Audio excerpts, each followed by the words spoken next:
mahasiswa dari Universitas Teguh Umar melakukan field trip dalam rangka pengenalan sistem budidaya di Balai Perikanan Budidaya Air Payau Ujung Bate.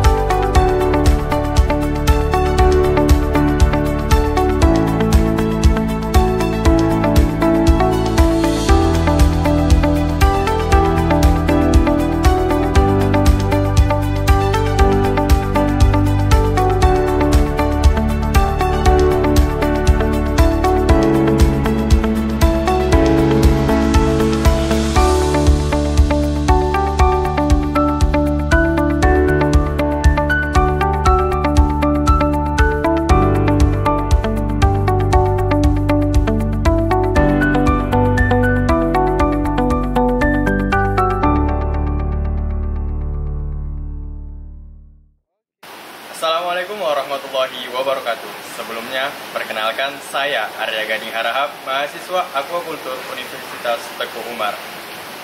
Kami mengucapkan banyak terima kasih kepada Balai Perikanan Budidaya Air Payau Ujung Bate Aceh yang telah memberikan banyak informasi dan ilmu mengenai pembenihan ikan bandeng, pembenihan ikan nila salin, pembenihan udang, serta pembenihan ikan kakap putih.